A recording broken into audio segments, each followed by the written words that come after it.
पंचम गुणस्थान की ज्ञानी श्रावक की हमारी चर्चा चल रही है और उसके अंतर्गत हम उसके 12 व्रतों की चर्चा कर रहे हैं। अहिंसानुव्रत हो गया, सत्यानुव्रत हो गया, आचर्यानुव्रत भी ऑलमोस्ट हो चुका है। उसके बाद कुछ भावनाएं देखनी है आचर्यानुव्रत को पालने में जो सहायक हो, या कहिए ये भावनाएं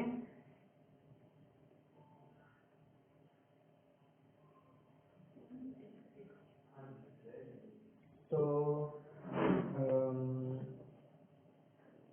ये भावनाएं जिनका पालन करने पर ये आचर्यानुव्रत बराबरी से बरकरार रहेगा, उसमें कोई खोट नहीं आएगी, ऐसी बातों की चर्चा करनी है। तो देखते हैं, एक मिनट।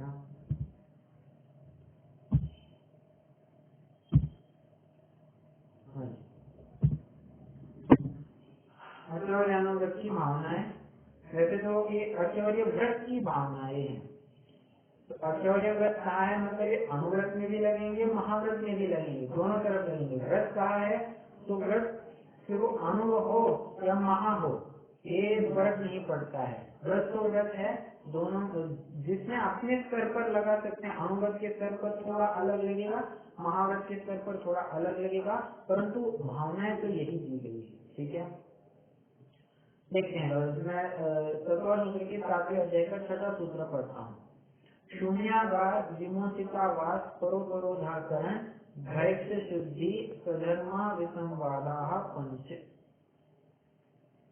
देखिए, 5 भावनाएं सही है।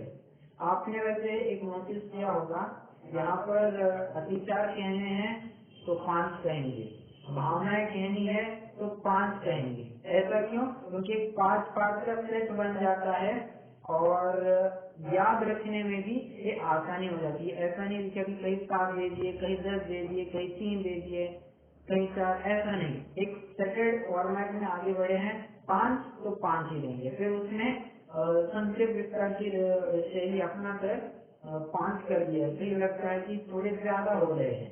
जैसे आपको बताऊं कि ये सम्यक के अधिचार गिनाने थे, तो सम्यक के अधिचार 8 बन सकते थे। शंका, कांक्षा, विचिकित्सा इत्यादि 8 बन सकते थे, परंतु उन्होंने 5 ही दिए।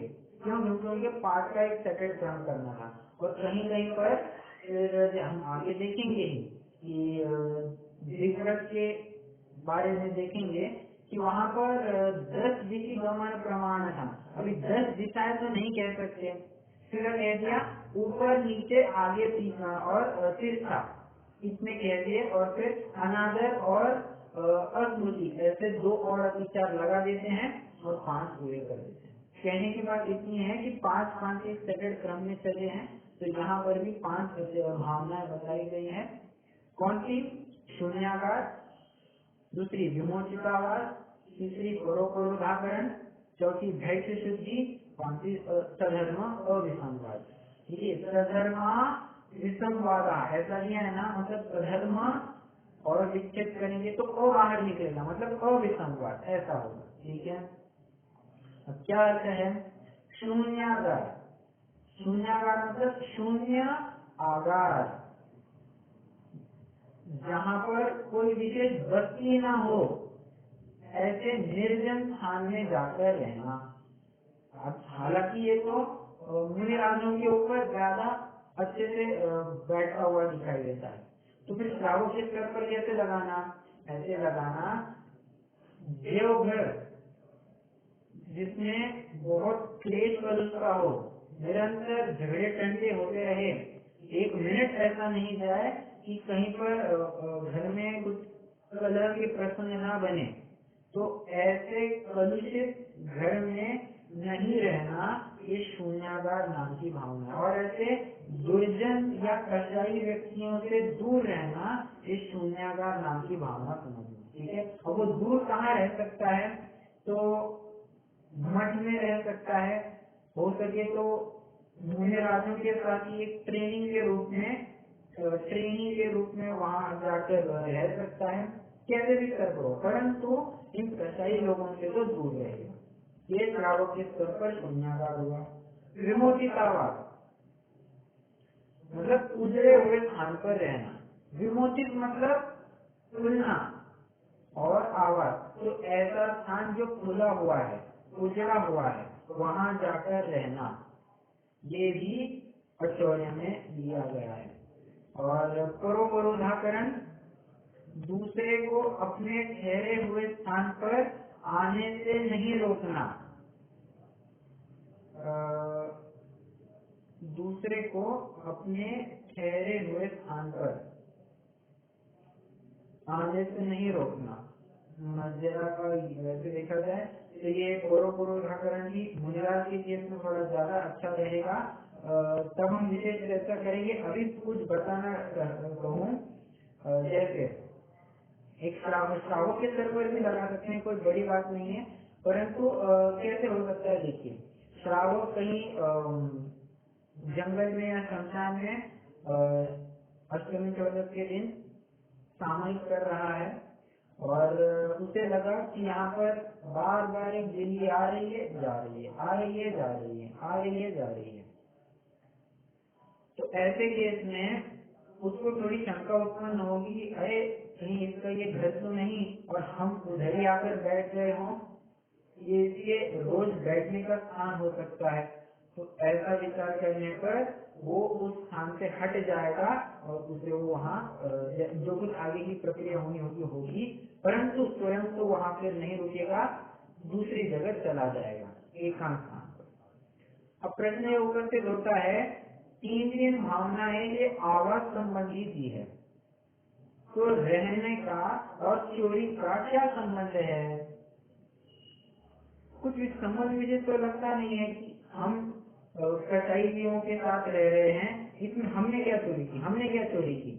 अरे, और चोरी की मतलब अदत्ता दानम स्वयं, बिना दिया हुआ तुमने लिया, बिना दिया हुआ लिया मतलब बिना इच्छा के दिया, वो भी आवास संबंधी आ जाए। मतलब ये लोग तुम्हें चाह नहीं रहे थे, फिर भी तुम उसी में जाकर रह रहे हो, तो ये भी शून्यागार नाम की भावना नहीं पलती है। आवास संबंधी जो कोई भावना है वो नहीं पलती है, वो चोरी के अंतर्गत चला जाता है।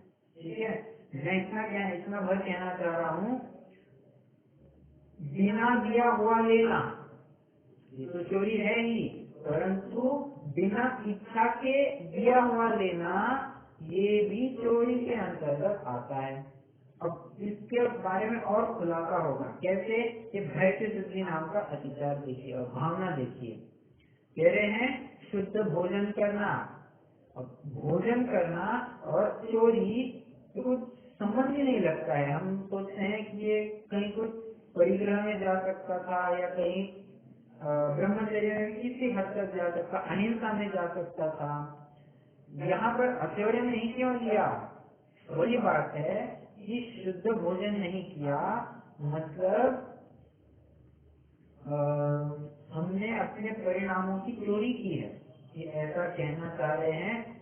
तुम शुद्ध भोजन कर सकते थे, मतलब जो कुछ भी अनाज इत्यादि है वो सब धो लाकर धूप इत्यादि देकर जो कुछ भी प्रक्रिया होती है वो सब बनाकर शुद्ध पद्धति से तुम भोजन बना सकते थे, और ऐसा नहीं किया, जैसा था वैसे ही भोजन कर लिया, ये चोरी में आता है। भैक्य शुद्धि मतलब शुद्ध भोजन करना। हाँ, शुद्ध में भक्ष्य अभक्ष्य ये बात ही नहीं रखना। तरस नीरस ये तो ठीक है, मतलब कह सकते हैं तरस नीरस कुछ भी भोजन हो वो कर लेगा, भक्ष्य अभक्ष्य की तो बात ही नहीं है। अभक्ष्य भोजन तो किसी भी प्रकार से नहीं करे, और अभक्ष्य भोजन करता है तो वो चोरी में चला जाता है। अब ये सिर्फ अनुव्रति के स्तर पर या महाव्रति के स्तर पर नहीं लगानी, हमें भी लगा लेना चाहिए। क्यों? हमारी भी अगली अवस्था वैसी ही होने वाली है, हम भी उसी दौर से गुजरने वाले हैं, हम भी मोक्ष प्राप्त करने वाले हैं।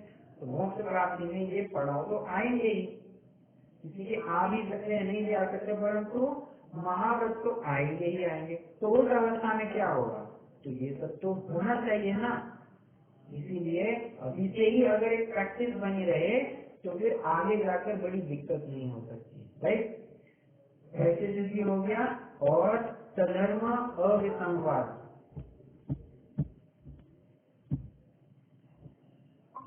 सधर्म अविसंवाद मतलब साधर्मी के साथ विसंवाद नहीं करना। किसी भी प्रकार से साधर्मी है उसके साथ अनाप शनाप कुछ भी बोल नहीं बैठना, ये अचौर्य व्रत में दिया। अभी क्या लगता है, ये सत्यानुव्रत में जाना चाहिए था। अविसंवाद मतलब झगड़ा कह रहे हैं, ये तो सत्यानुव्रत का अतिचार या ऐसा नहीं करना, ये भावना में जाना चाहिए था, ये तो अचौर्य में ले रहे हैं। इसलिए मैंने पहले भी कहा था कि एक पाप का रूप दूसरे पाप में होता है, इसीलिए एक पाप की हमें कोई भावना अतिचार लगती है तो वो दूसरे पाप में भी बराबरी से बन सकती है। जैसे हमने देखा था कि वचन बुद्धि जो है ये तो हमें सत्यानुव्रत की भावना लगती है, परंतु है क्या कि अहिंसानुव्रत की भावना भी है, बराबर है। तो ऐसा सब जगह लगा लेना चाहिए, ठीक है। हाँ चलिए, ये अटोर्य व्रत की अपनी भावनाएं भी हो गई है। अभी अपन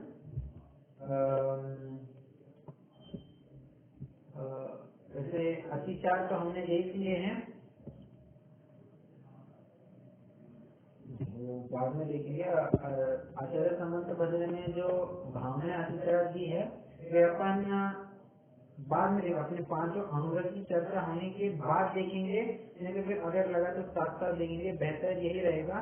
अंत में देखेंगे तो एक पूरी रिवीजन भी हो पाएगी और आचार्य की क्या विवक्षा है वो भी देखने में आएगी। हालांकि आचार्य समंत भद्र के भी जो अहिंसा अनुव्रत की या कहिए शिक्षा व्रत की गुण व्रत की जो भावना अधिकार है वे कोई अलग नहीं है, कहीं थोड़ा शब्द का भेद है, कहीं कहीं पर सिर्फ अतिचार भावनाएं अलग गिनाई है, बाकी विशेष तो उसमें भी कुछ नहीं है। परंतु ये दिखाने का मेरा इतना ही प्रयोजन है कि आचार्य ने एक मत से ये सभी अतिचार भावनाएं बताई है और उसमें किसी भी प्रकार से उसका उल्लंघन नहीं होना चाहिए, ठीक है। हाँ जी, अचौर्यानुव्रत की अपनी भावना हो गई है अभी।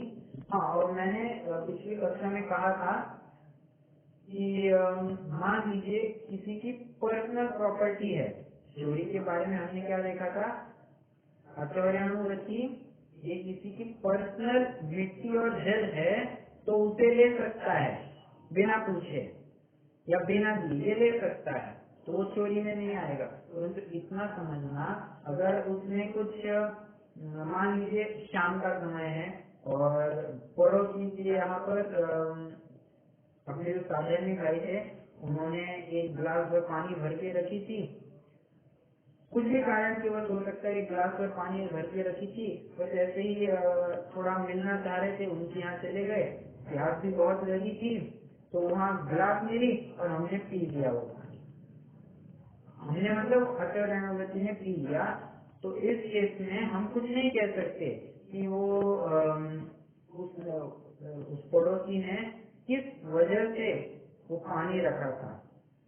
हो सकता है वो सोच रहा था कि अब बस ये अंतिम गिलास है, इसको ले लूंगा और फिर अपने दिन का काम मिटा दूंगा और फिर कुछ विकल्प नहीं रहेगा। ऐसे में अगर हमने वो पानी पी लिया तो वो भी चोरी के अंतर्गत चला जाएगा, ऐसा तो वो अनुगति नहीं करेगा। दूसरी बात जो हमने कहा था कि मिट्टी और जल भी बिना पूछे ले सकता है, वो भी कैसे, अत्यंत एक्सट्रीम केस में, बहुत ही जरूरत पड़े, जब स्वयं के पास ही ना हो या स्वयं के पास ऐसी व्यवस्था नहीं बन रही हो, तो उस केस में वो बिना पूछे किसी की प्राइवेट प्रॉपर्टी से भी मिट्टी और जल ले सकता है। मिट्टी जल ले सकता है मतलब खेती ऐसी कुछ पड़ी थी, उसमें से एक टोकरी मिट्टी उठा ली, हो गया क्या, या बाजू का ही एक कुआं था, हमने 2 बाल्टी पानी ले लिया और अपना छान कर उसको प्रयोग में ले लिया, तो ये तो यदा कदाचित एकदम एक्सट्रीम केस में चल जाएगा, कोई बात नहीं।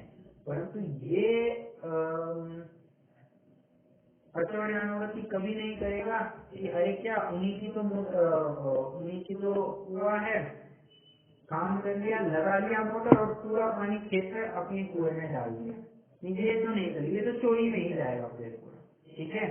और ऐसा भी नहीं हो सकता कि पड़ोसियों की खेत की एक ट्रक भेज दिया और पूरी की पूरी मिट्टी उठा दी और अपने खेत में डाल दी, तो ऐसा भी नहीं करेगा। यदा कदाचित की बात है और एकदम जितना कम से कम संभव हो उसमें वो लेने की बात की, उसके आगे तो वो अचौर्यानुवृत्ति नहीं कर सकता। ठीक है। अभी तक हमने जितने भी 3 अनुव्रतों की चर्चा की है, आपको किसी प्रकार से कोई शंका है?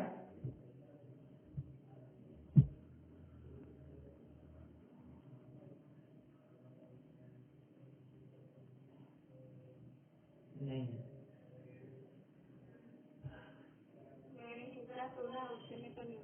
ओके। तो अचौर्यानुव्रत तो हो गया। अभी अपन ब्रह्मचर्यानुव्रत की तरफ बढ़ जाते हैं। पहले काम करते पंक्ति पढ़ते हैं। जलम की काबिन और नाहिक सुरहे अजस्ता, निज वनिता बिन सकल नारी तो रहे विरता। फिर दूसरी पंक्ति चर्चा करनी है। निज वनिता बिन सकल नारी तो रहे विरता। हाँ, एक बात इसमें, अभी ब्रह्मचर्यानुव्रत की बात चल रही है, तो निज वनिता बिन सकल नारी तो रहे विरता, ये तो उसके केस में लगेगा जिसने शादी की हुई है। जो बाल ब्रह्मचारी है उसके लिए स्वस्ति परस्त्री क्या बात है। जो कोई भी बाल ब्रह्मचारी भाई है, बहन है, उनके लिए तो सभी पुरुष पर पुरुष है, सभी स्त्रियां पर स्त्रियां है, बराबर है। उनके लिए स्व पुरुष स्व स्त्री ऐसी कोई बात नहीं है, क्योंकि जिन्होंने किसका वर्ण ही नहीं किया है उनके लिए ये कैसे लागू होगा, बराबर। उनके लिए तो सभी स्त्रियां पर स्त्रियां हैं, सभी पुरुष पर पुरुष में आ जाते हैं। जैसे कैसे वैसे लगा लेना चाहिए। ये जो पंक्ति दी है ये तो ऐसे गृहस्थ या ऐसे श्रावक के बारे में चर्चा कर रहे हैं जिसने शादी की हुई है। तो ब्रह्मचर्यानुव्रत कैसे पालन हो? निज वनिता बिन सकल नारी तो रहे विरता। अपनी स्त्री को छोड़कर बची हुई जितनी भी स्त्रियां हैं उन सभी के साथ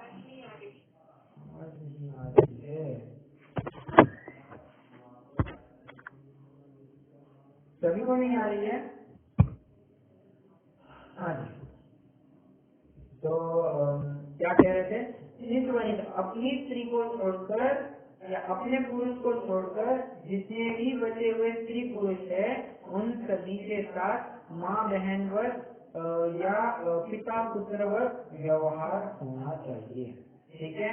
ये तो हमने एकदम बेसिक बात देखी।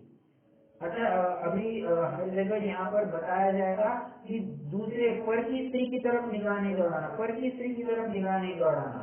तो यहाँ तो एक पुरुषों की अपेक्षा से कथन किया गया है, तो साइमल्टेनियसली इम्प्लाइड रूप से आ रही है ना, तो ये साइमल्टेनियसली स्त्रियों की तरफ से भी लगा लेना चाहिए। मतलब स्त्रियों ने भी पर पुरुष की तरफ निगाह नहीं दौड़ानी चाहिए, जो कुछ भी हो। क्योंकि बात तो ऐसे पुरुष की तरफ से कही जाती है, परंतु स्त्री की अपेक्षा से भी समझ लेना चाहिए, नहीं तो ऐसे में एकदम छल ग्रहण की बात हो जाएगी। ठीक है। और ऐसी बात मेरे साथ भी हुई थी। मतलब ये जो अपना सूरत का जो शिक्षण प्रशिक्षण शिविर हुआ था, तब वो जो वाइवा का एक वाइवा के मार्क्स देते हैं, मतलब आपको एक टॉपिक दिया जाएगा, आपको पढ़ाना है, उसके बेसिस पर आपको इंटरनल मार्क्स दिए जाते हैं। तो ऐसे में मुझे 5 पार्ट का एक टॉपिक पढ़ाने आया था और उसमें भी चोरी का और कुछ चीज का ये 2 प्रकरण आए थे। तो वहाँ के जो एग्जामिनर थे उन्होंने मुझे पूछा, यहाँ पर ये जो दूसरे की स्त्री की तरफ निगाह नहीं दौड़ाना या विकृत भाव नहीं करना, ये क्या स्त्रियों के लिए नहीं लगेगा? तो मैंने तो बराबर कह दिया कि ये तो सिर्फ पुरुषों की अपेक्षा से कथन किया गया है, स्त्री की अपेक्षा से भी ये लगा लेना चाहिए कि पर पुरुष की तरफ विकृत परिणामों से नहीं देखना या वैसे भाव नहीं लाना, ये स्त्रियों की तरफ से भी लगा लेना चाहिए। ठीक है, मैंने इतना तक क्यों कहा, बराबरी से सब लगा लेना चाहिए। सिर्फ पुरुष ही पुरुष कह रहे हैं मतलब ऐसा नहीं समझना कि स्त्री के लिए कहीं लागू नहीं होगा, बराबरी से एक स्त्री के लिए भी ये सब लागू होते हैं। ठीक है, देखिए आचार्य समंत भद्र ने इसी अनुगत को दो नाम दिए हैं।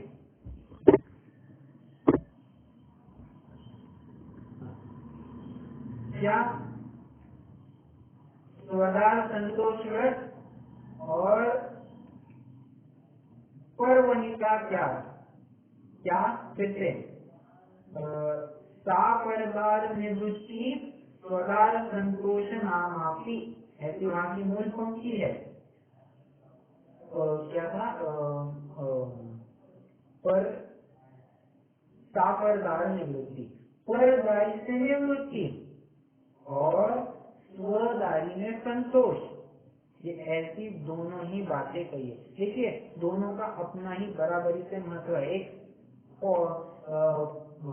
अल्टरनेटिव अप्रोच रख रहे हैं, एक यहाँ पर एक नेगेटिव की तरफ से बात कर रहे हैं। कोई ऐसा कहे कि स्वदार संतोष व्रत या स्वस्त्री ग्रहण व्रत ऐसा कह दे तो कोई इतना भी फल ग्रहण कर सकता है। स्वस्त्री का तो सेवन हो या पुरुष का सेवन तो होगा, परंतु पर पुरुष का या पर स्त्री का भी हो सकता है ना, ऐसा नहीं। वो दूसरी तरफ से भी बात रख दी और बात वही रुका दी। ठीक है, दो नाम कौन से कहे, कोई रिपीट करेगा?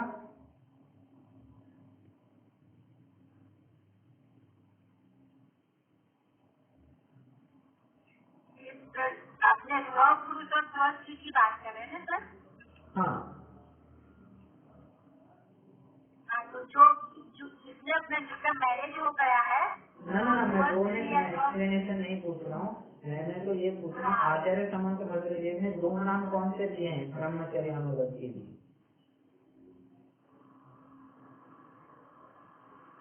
वो तो ध्यान नहीं दे रहा है। ठीक, स्वदार संतोष व्रत पहला और स्वदार निवृत्ति। ओके राइट, तो ये दो नाम ऐसे आचार्य समंत भद्रदेव ने दिए हैं। और अगर थोड़ा आचार्य कुंजदेव की भी बात करनी हो तो उन्होंने ऐसा दिया है पर महिला प्रेम त्याग, ऐसा नाम उन्होंने दिया हुआ है। अभी आप सोचेंगे आचार्य कुंजदेव ने बहुत अलग अलग नाम दिए हैं। स्थूल काय परिहार त्याग ऐसा उन्होंने अहिंसा के लिए दिया है। मतलब बहुत अटपटे नाम दिए हैं, अष्ट पावर में दिए हैं। तो उसकी चर्चा बनेगी तो अलग से उसकी भी चर्चा करेंगे, अभी तो अपना वो ऐसा विषय नहीं है। चलिए, ये तो हमने नॉर्मल ब्रह्मचर्य व्रत होता क्या है इसके बारे में समझा। अभी इसका भी बहुत बड़ा विस्तार है। हम क्या समझते हैं, सिर्फ पर स्त्री और पर पुरुष की तरफ निगाह नहीं दौड़ाना और स्व पुरुष व स्त्री में संतुष्ट रहना, बस इतना ही ब्रह्मचर्य व्रत है। नहीं, ब्रह्मचर्य इससे और बहुत कुछ बढ़कर है। अब कैसे है वो देखते हैं। देखिए तत्वार सूत्र के 7वें अध्याय का 7वां सूत्र सुनेंगे पढ़ेंगे, वहां पर ब्रह्मचर्य व्रत की भावनाएं बताई जा रही है। स्त्री राग कथा श्रवण तन मनोहरांग निरीक्षण पूर्व रसानुस्मरण दृश्येच रस स्वशरीर संस्कार त्यागा पंच, 5 भावनाएं बता रहे हैं। क्या? स्त्री राग कथा श्रवण, तन मनोहरांग निरीक्षण,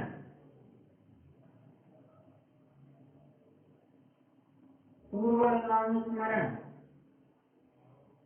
विशेष रस ये चौथा, और स्वशरीर संस्कार त्याग। तो इन सबका त्याग, देखिए त्याग ये शब्द जो है इस हर एक के लिए लगा लेना। ठीक है, ये त्याग अंत दीपक के रूप में प्रयोग किया गया है। तो क्या क्या नहीं करना? स्त्री राग कथा श्रवण मतलब स्त्री कथा में नहीं उलझना, बराबरी से पुरुषों में भी लगा लेना, मैं वो अलग से बात नहीं कहूंगा। तो स्त्री के बारे में जो कुछ भी कथाएं हैं उनके बारे में नहीं सुनना। जैसे इस एक्ट्रेस का ये हो गया, उस एक्ट्रेस का वो हो गया। हम बराबर फिल्म इंडस्ट्री के बारे में ज्यादा पढ़ते हैं तो उसी के बारे में चर्चा होती रहती है, तो ये भी ब्रह्मचर्य को घातता है। अब हम कहेंगे ये तो उनकी बात है, हमारा थोड़ी ना कुछ बिगड़ रहा है। अरे परंतु वे तो उसी की चीज है ना, तो उनके बारे में ये सब होना कि ब्रह्मचर्य में घात लाता है। ओके, आगे मनोहर अंगों का निरीक्षण करना, मतलब जो भी अपोजिट जेंडर के मनोहर अंग है उनका निरीक्षण करना, तो ये भी ब्रह्मचर्य में घात लाता है। देखिए आप देखते जाइए, वो श्रवण कहा मतलब ये कर्णेंद्रिय की तरफ से बात कर रहे हैं। अभी निरीक्षण करने की बात कह रहे हैं, ये चक्षु इंद्रिय की तरफ से बात कर रहे हैं। अभी अगला तीसरा देखिए, पूर्व भोगे हुए विषयों का स्मरण, मतलब गत काल में हमने किस किस प्रकार से भोग भोगे थे या कैसे वासनाएं हुई, ये सभी का स्मरण होना, ये भी ब्रह्मचर्य में घात लाता है। तो अभी इसके लिए ये समझना, कोई कहेगा कि याद करने में क्या होता है, याद नहीं करना ये हमारे हाथ में थोड़ी ना है, याद आ गई तो हो गई। तो इसके लिए कह रहे हैं तो तुम्हें याद कैसे आई, तो उसके रूप कौन की तरफ से चलो। याद कैसे आती है, हमने कोई एल्बम देखे, फोटो देखे, उसको लेकर वो बातों को याद करना, ये भी ब्रह्मचर्य में घात है। ओके, ये मन की तरफ से बात लगा लेना। आगे 3 हो गए, चौथा गरिष्ठ रसों का सेवन करना, ये रसनेंद्रिय की तरफ से बात कर रहे हैं। गरिष्ठ रसों का सेवन करना मतलब बहुत मीठा खा लेना, बहुत जीभ के पदार्थ खा लेना, तली हुई चीजें खूब खा लेना, जिसको लेकर प्रमाद बहुत करता है। ऐसे केस में ये भी ब्रह्मचर्य को घातता है। क्यों? क्योंकि बराबर से देखिए आप देख सकते हैं कि जो कोई भी जीव बहुत गरिष्ठ भोजन करता है उसकी काम वासना, विषय वासना बहुत तीव्र लेवल पर होती है, और विपरीत जो अत्यंत नीरस भोजन कहने की अपेक्षा जैसा कुछ भोजन हो, रूखा सूखा भी भोजन हो, उसको ग्रहण कर लेता है, उसको निश्चित तौर पर ऐसी भावनाएं जागृत नहीं हो सकती है। तो इससे होगा क्या, देखिए गरिष्ठ भोजन करने से प्रमाद होगा तो हमारे जितने भी दैनिक कार्य है, जैसे कुछ भी हो, हमारा गृहस्थी के कार्य है, व्यापार इत्यादि के कार्य, पढ़ाई के कार्य है, तो उसमें मन नहीं लगेगा। तो क्या करना होगा, मन नहीं लग रहा, या तो कुछ हम पिक्चर टीवी यूट्यूब देखेंगे, नहीं तो फिर सो जाएंगे। अब ये करेंगे तो बराबर से हमारा तीव्र बंध और होते जा रहा है, और उस केस में हमारी नींद भी लंबी हो जाती है। इससे दर्शनावरण का भी तीव्र उदय बताया गया है, ठीक है, और बंद तो होता ही है। तो हर एक बात यहाँ से रिलेटेड है, तो वैसे भी लगा लेना चाहिए। गरिष्ठ रसों का सेवन हो गया, और अंतिम स्व शरीर संस्कार त्याग, अपने शरीर को जिस प्रकार से सजाने की जो कोई भी चेष्टा होती है, कुचेष्टा होती है, वो भी ब्रह्मचर्य में घटती है। हमने एक अलग ही ढंग के कपड़े पहन लिए, जैसे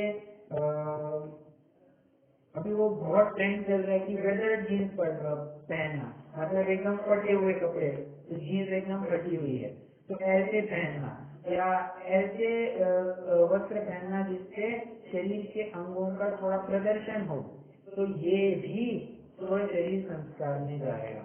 और बताता हूँ, लिपस्टिक, क्रीम, पाउडर इत्यादि कुछ भी लगाना है जिससे बाहरी हमारा सौंदर्य बढ़ने का एक प्रयास हो, ये भी हमारे ब्रह्मचर्य को घातता है। अब ये सिर्फ मैं बार बार वही कह रहा हूँ, ये अनुरति के स्तर पर बिल्कुल भी मत लगाइए, मतलब उसके तो होगा ही, ये तो हमें हमारे स्तर पर ही लगाना ही चाहिए। और मैं 2-3 बार ये कह चुका हूँ कि हमें आजीवन लिपस्टिक क्रीम पाउडर का त्याग तो होना ही चाहिए, होना चाहिए, होना चाहिए और होना ही चाहिए। उसके बिना उस सम्यक को प्रकट करने की पात्रता ही जागृत नहीं हो रहा है। सम्यक तो क्या, उपदेश सुनने की भी पात्रता जागृत नहीं होती है। जो कुछ भी परफ्यूम लगाते हैं, टैल्कम इत्यादि का प्रयोग करते हैं, या फेशियल इत्यादि करते हैं, ये सब कुछ स्वशरीर संस्कार में जाएगा, ब्रह्मचर्य व्रत का घात करता है। ठीक है। और मैंने कई दफे बताया भी है कि ये जो अपने जितने भी कॉस्मेटिक प्रोडक्ट होते हैं, कुछ भी हो, शैम्पूज हो, कंडीशनर हो, या लिपस्टिक, क्रीम, पाउडर, जो कुछ भी हो, इन सभी में, सभी के सभी में एनिमल बेस होता है और होता है। ये मेरी तरफ से बात नहीं कह रहा, ये जिनेंद्र कथित बात है। और ठीक है, जिनेंद्र कथित बात को भी थोड़ा बाजू में रखते हैं। आवाज नहीं आ रही है। हाँ, तो मैं ये कह रहा था कि जिनेंद्र कथित बात को भी अभी थोड़ा सा गौर करते हैं। ये मैं नहीं, ये वैज्ञानिक स्वयं कहते हैं। और न्यूयॉर्क टाइम्स में एक आर्टिकल ही छपकर आया था कि जितने भी हमारे कॉस्मेटिक प्रोडक्ट्स है, उनमें तरह तरह के एनिमल प्रोडक्ट यूज किए जाते हैं। जैसे ये जो भेड़ होते हैं, उनके कुछ ऑर्गन्स को, मतलब भेड़ियों को मारते हैं और उनके ऑर्गन्स को प्रयोग करके ये कॉस्मेटिक्स यूज किए जाते हैं। ये लिपस्टिक इत्यादि जो बनते हैं, ये जो कॉकरोच इत्यादि होते हैं ना, कॉकरोच चींटी, इनको मारकर ये लिपस्टिक बनाए जाते हैं। विचार कीजिए, जैनी जो जितने जीवन में मांस सेवन का विचार तक नहीं कर सकता, उन्हें अपने होठों पर लगाना या अपने चेहरे पर लगाना, किसी प्रकार से शरीर पर लगाना, ये कितनी निंदनीय बात होगी, मतलब कितनी घृणास्पद बात है। हम जिसे अपने हमारे घर में देख नहीं सकते हैं, उसे अपने होठों तक लगा लेना, और फिर खाने पीने के केसेस में वो तो अंदर भी चला ही जाता है। विचार होना चाहिए। और तो मैं ये कह रहा था कि उसमें न्यूयॉर्क टाइम्स में ये बात आई थी कि ये सब प्रोडक्ट्स में ये जो व्हेल मछली होती है, उसकी उल्टी भी यूज की जाती है। अभी उल्टी, हमें हमारी उल्टी देखते ही एकदम और उल्टी आ जाए, मतलब और कितनी नाक बहुत सिकोड़ लेते हैं हम। ये तो हमारी उल्टी देख कर ही ऐसी बात है, वो तो व्हेल मछली की एक्सपीरियंस की उल्टी यूज करते हैं। ये कितनी मतलब विचार ही दिल को दहला देता है कि हम क्या सोच रहे थे। कितने भी वो वेजिटेरियन प्रोडक्ट है या प्लांट बेस्ड प्रोडक्ट है, कितना भी दावा करे, तो प्लांट बेस्ड हो ही नहीं सकते। उनमें किसी न किसी प्रकार से थोड़ा क्यों ना हो, एनिमल प्रोडक्ट आए बिना वे प्रोडक्ट बन ही नहीं सकते। ये गारंटी है, वे बन ही नहीं सकते। और भी जो अपने शैम्पूज होते हैं, शैम्पूज कंडीशनर में, ये अंडे का जो अंडा पूरा उगता नहीं है ना, तो उसी के पहले जो कुछ उसके अंदर का चीक होता है, उस चीक को डालकर वो शैम्पू इत्यादि बनाए जाते हैं। तो बहुत विचार करने की बातें हैं। मैंने तो बस एक सैंपल दिए हैं, और जितना कुछ आपके सोच में आ सके ये सब देखना चाहिए। और अभी के अभी, या कहिए तत्क्षण, हमें ये कॉस्मेटिक्स इत्यादि का त्याग तो करना ही चाहिए। ये सिर्फ हमारे तक ही सीमित न रखे, हम अपने घर परिवार वालों को भी इसमें प्रेरित करें और कहेंगे कि नहीं, ये इससे अहिंसानुव्रत भी बचता है, मतलब अहिंसानुव्रत भी पड़ता है, ब्रह्मचर्यानुव्रत भी पड़ता है। देखिए, एक काम के दो फायदे होते हैं, buy one get two free है ये बात। तो हम क्यों ना इस ऐसी स्कीम का लाभ ले, तो हमारा भी मोक्ष मार्ग और अच्छे से प्रशस्त होगा, हमारे परिणाम मंद होंगे, हम भी सम्यक की तरफ और जल्दी पहुंच पाएंगे। बराबर है? तो यही मैं कहना चाह रहा था कि स्वशरीर संस्कार त्याग में ये सब बातें आ जाती है। ठीक है,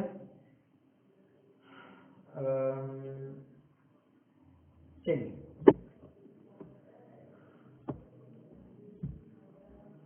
आगे बढ़ते हैं। ये ब्रह्मचर्य व्रत की भावना, देखिए मतलब सिर्फ वो हम सोचते क्या है, ब्रह्मचर्य मतलब परस्त्री पुरुष के साथ रमण नहीं करना, बस इतने तक ही हम सोच लेती है, परंतु यहाँ तक कितनी और आगे बात लेकर गए हैं। ठीक है, ये भी विचारणीय बात है। भावनाएं हो गई, अभी हम अतिचार पढ़ते हैं। ब्रह्मचर्य में व्रत के क्या अतिचार है ये देखते हैं।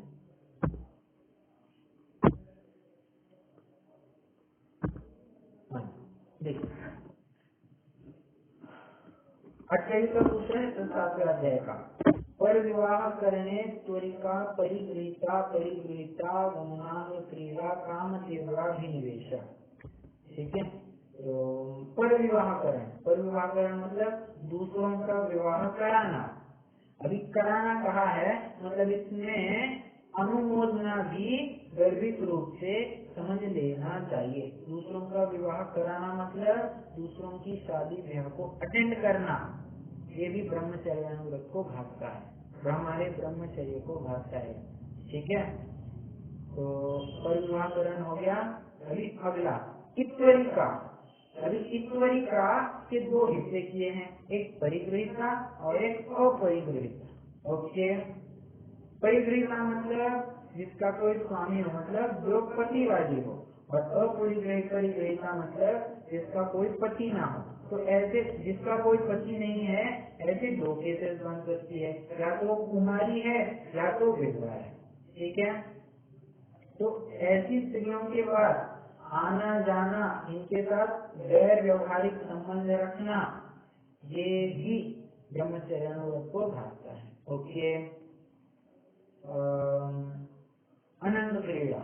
और अनंग क्रीड़ा मतलब काम सेवन के निश्चित अंगों को छोड़ शेष अंगों द्वारा काम सेवन करना, ये अनंग क्रीड़ा में जाता है।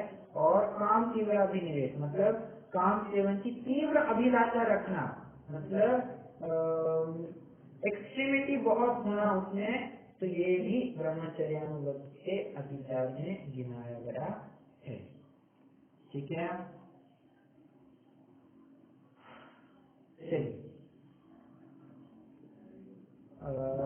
ब्रह्मचर्य हो गया। मतलब कुल मिलाकर बात इतनी आ रही है कि जिस प्रकार से अपने शील की रक्षा हो सके, तो शील की रक्षा का हमें सर्वतोपरि प्रयत्न करना ही चाहिए। और फिर ब्रह्मचर्य की 9 बाढ़ें भी बताए गए हैं। कोई बताएगा ब्रह्मचर्य की 9 बाढ़ कितनी होती है, कौन कौन सी होती है?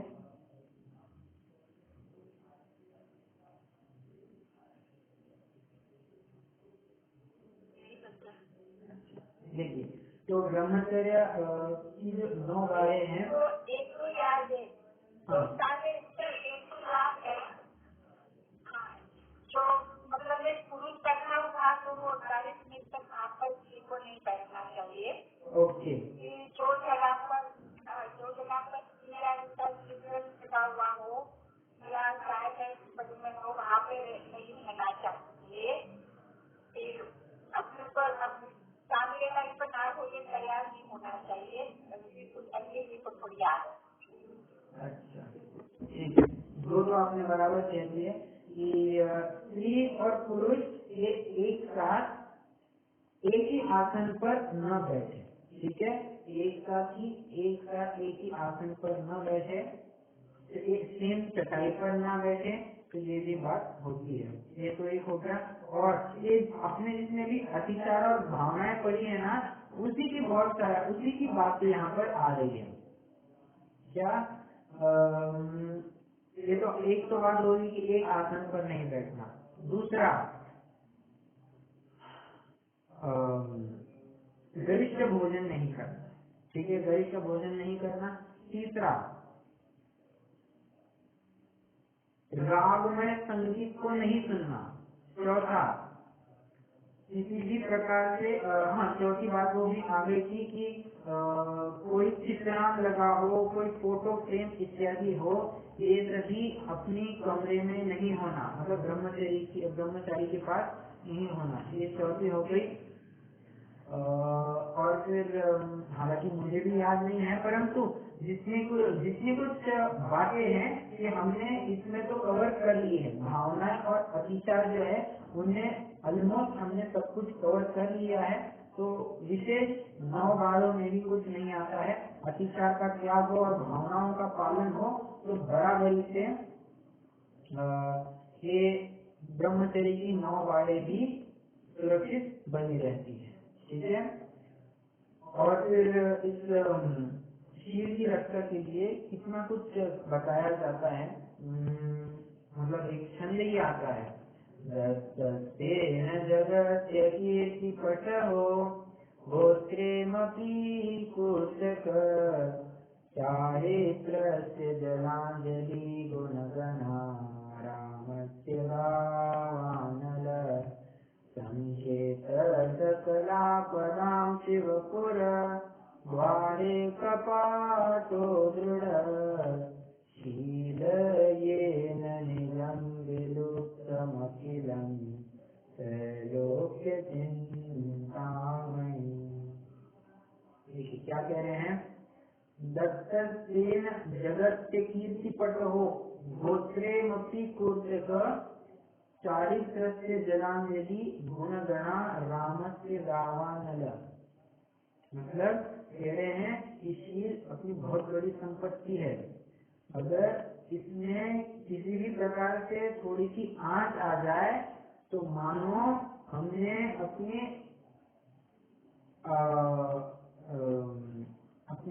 सुंदर आत्म बगीचे में एक आग लगा दी है, दावानल लगा दी है।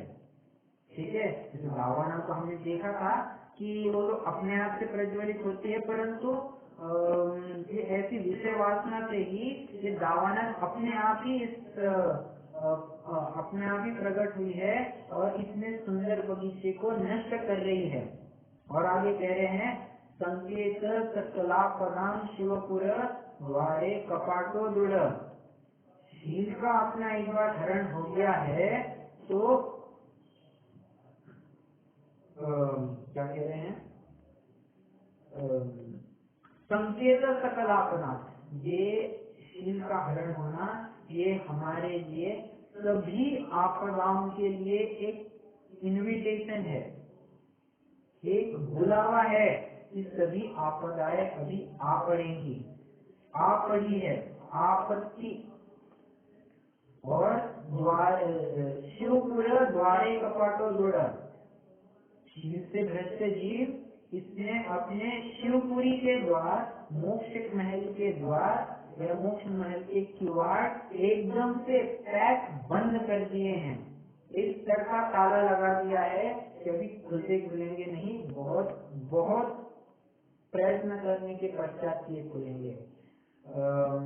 शील येन निजं विलुप्तमखिलं त्रैलोक्य चिंतामणि। और अधिक क्या कहे, ये 3 लोक में चिंतामणि रत्न के समान है अपना शील। मतलब ये शील की मर्यादा बरकरार रखना ये बहुत ही इम्पोर्टेंट रही है। यहाँ तक कि कहा गया है कि अपनी जितनी भी आयु होती है, ये मनुष्य आयु 100 वर्ष की अगर मान के चले तो शुरुआती 25 साल ये ब्रह्मचर्याश्रम में ही जाते हैं। मतलब शुरुआती ब्रह्मचर्य से बताई गई है। और ब्रह्मचर्य से मतलब फिर वहां पर किसी भी प्रकार से ब्रह्मचर्य में घात नहीं होगा, इसका पूर्ण ध्यान दिया जाता है। और एक प्रकार से ये ब्रह्मचर्याश्रम जो है ये सभी जीवों के लिए, लड़कों के लिए, लड़कियों के लिए ये पढ़ने का ही एकमात्र कार्य है। अध्ययन करना बस यही एकमात्र इस ब्रह्मचर्याश्रम में किया जाना चाहिए। अन्य किसी भी प्रकार से शील का हमारा हरण हो या शील से भ्रष्ट हो जाए ऐसे कृत्यों में प्रवृत्ति नहीं करना। ये ब्रह्मचर्य आश्रम में बताई गई है, ठीक है। तो यही बात है कि अपने ब्रह्मचर्य को सुरक्षित रखने के लिए क्यों इतनी प्रेरणा दी जाती है। और फिर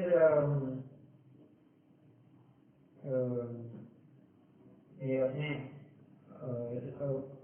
रविंद्र जी आत्मा जो है, पंडित रविंद्र जी रामायण के, उन्होंने जो ब्रह्मचर्य द्वादशी लिखी है उसमें यही लिखा है, बाण आने पर जिस प्रकार खेत को लगी हुई बाण ये टूट जाती है, उसी प्रकार शीत नष्ट हो जाने पर हमारे आत्मा में उग रही सुख रूपी फसल जो है वो पूरी नष्ट हो जाती है। ऐसी उन्होंने उपमा करके दी है और कहा है कि ब्रह्मचर्य की अद्भुत महिमा आज बताऊं भली भली।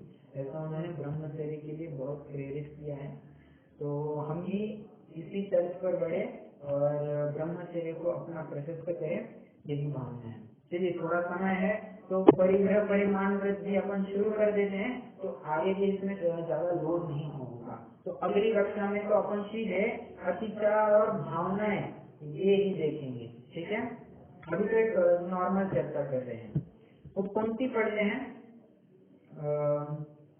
अपनी शक्ति विचार परिग्रह थोरो राखे। अगली पंक्ति पर चर्चा करेंगे। यहाँ पर परिग्रह परिमाण व्रत की बात कर रहे हैं।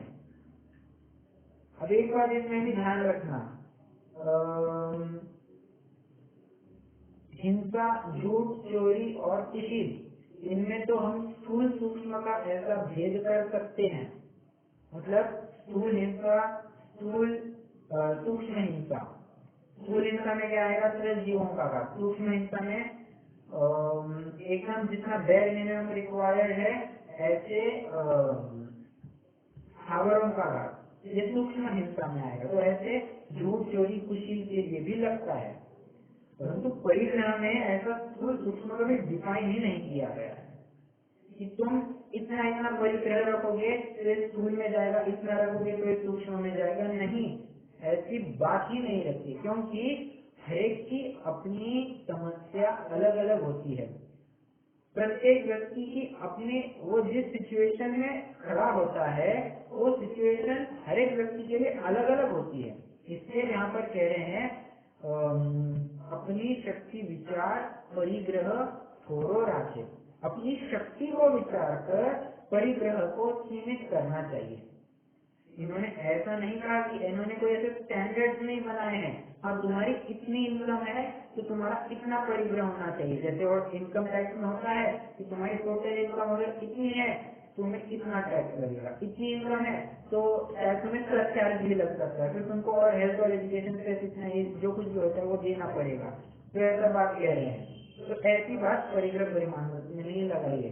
तुम्हारे पास ये तुम्हारी इतनी इनकम है तुम इतना परिमाण, तुम्हें इतने का परिमाण कर लेना चाहिए, नहीं। वे कहते हैं वर्तमान की तथा भविष्य की परिस्थिति को विचार में रखते हुए जितना हमें रिक्वायर्ड होगा उसके हिसाब से तुम परिग्रह रखना। और कितना रखना, एकदम मिनिमम रखना। जैसे और थोड़ा आपको बताऊं कि एक कंपनी में बहुत होता है, वे कहते हैं तुम्हें यूनिट का प्रोडक्शन करना है ना, तुम चाहे उतने यूनिट प्रोड्यूस कर लो, परंतु एक कंडीशन है तुम्हारी कॉस्ट तो एकदम मिनिमम होनी चाहिए, तुम्हारा खर्चा एकदम मिनिमम आना चाहिए। उसी प्रकार कह रहे हैं तुम्हें परिग्रह रखना है ना, तुम जितनी अपनी शक्ति है उतने को विचार करके तुम परिग्रह की सीमा कर लो। हमें उसमें कितनी सीमा करनी ये नहीं कह रहे हैं, बस इतना देखो तुम्हारी शक्ति कितनी है, परंतु वो शक्ति भी तुम्हारी एकदम बेयर मिनिमम तक की होनी चाहिए। मतलब एक उस मिनिमम लिमिट तक आ गए तो उसमें अपना काम चल जाएगा, ऐसा विश्वास होना चाहिए, ठीक है। क्यों? क्योंकि हर एक जीव की परिस्थिति अलग अलग हो सकती है। किसी के लिए 10 लाख भी बहुत हुआ कर सकते हैं और किसी के लिए 10 करोड़ भी कम पड़ सकते हैं। तो आप कह सकते हैं कैसे? अरे ये 10 लाख वाला जो है ये अकेला रह रहा है, अभी अकेले के लिए अभी 60 साल तो बीत चुके हैं, अब बचे हुए 40 साल में कितना क्या खर्चा करेगा, इसके पीछे तो कोई है नहीं, ये तो कुछ इसके लिए अलग से कोई खर्चे है नहीं, तो ये क्यों जिसे भोगों में तो उलझना है नहीं, तो ये इसलिए 10 लाख भी बहुत हो जाएंगे। मैं एक एग्जाम्पल के तौर पर दे रहा हूँ, जबकि वो 10 करोड़ भी जिसके लिए कम पड़ सकते हैं, ऐसा कौन सा चीज है, अरे ये घर का मुखिया है, अभी 50 लोगों की पूरी घर है उनका, इतने सदस्य है घर में, वृद्ध माता पिता है, भाई बहन है, सभी कोई अपने आश्रित है, अपने पुत्र है, पत्नी सब कुछ है, तो इनकी भी हमें व्यवस्था करनी है, तो शायद ही 10 करोड़ हमें 10 महीने के लिए भी ठीक से पूरे या न पूरे ऐसी बात है, क्योंकि हर एक के खर्चे अलग अलग हो सकते हैं, अपन उसको नहीं कह सकते हैं, तो जिसको जैसा स्थिति बने वैसी स्थिति को लेकर परिग्रह का परिमाण करना चाहिए। और ये नहीं कह रहे हैं कि तुम्हें पैसों में कितना परिमाण करना चाहिए, क्योंकि पैसों में कभी ऐसा परिमाण नहीं किया जा सकता है। आज जो करंट रेट चल रहे हैं कि गेहूं दाल चावल का ये रेट है, सब्जियों का ये रेट है, तो इन रेट को लेकर कभी भी परिमाण नहीं किया जा सकता। आगे भविष्य में और कितना कितना ये खर्चे बढ़ सकते हैं, जैसे मान लीजिए अभी मान लीजिए 35 रुपए किलो गेहूं है, हो सकता है भविष्य में 50 रुपए किलो हो जाए, उदाहरण है। तो 35 रुपए किलो के हिसाब से अगर हम प्रोविजन बनाएंगे या खर्चे को डिसाइड करेंगे, सीमा करेंगे, और आगे जाकर अगर वो रेट बढ़ जाए तो आपूर्ति के कारण और बढ़ेगी, बराबर है। तो ऐसे स्थिति में पैसों का तो परिमाण विशेष नहीं किया जा सकता, क्योंकि आगे बहुत इन्फ्लेशन इत्यादि आने वाले हैं, इसके लिए लेकर, और रुपये की वैल्यू भी बहुत डिप्रिशिएट होती रहती है, तो ये सभी बातों को ध्यान में रखते हुए वो पैसों का तो विशेष परिमाण नहीं करेगा। हाँ, किसमें परिमाण करेगा, ये उसके सोना चांदी जो है, कितने बर्तन रखना, कितने कपड़े रखना, इसमें तो वो अवश्य ही परिमाण कर सकता है। कितनी जमीन रखना, इसमें तो वो अवश्य परिमाण कर सकता है। अभी कैसे करना, किस किस में कर सकता है, क्या उसमें विशेष बातें हैं, ये सब हम अगली कक्षा में जानेंगे कल, ठीक है। तो कल शाम अपने 7 बजे जो कक्षा होगी वहाँ पर हम परिग्रह परिमाण की कितने जो अतिचार लेनाएं हैं और जो भावनाएं हैं उन सबको हम चर्चा करेंगे, और फिर अपना अनुगत का भी विषय पूरा हो जाएगा। आपको अनुगत के संबंध में अभी तक कोई शंका हो आप प्रस्तुत कर सकते हैं, फिर अगली कक्षा में बात चलेगी।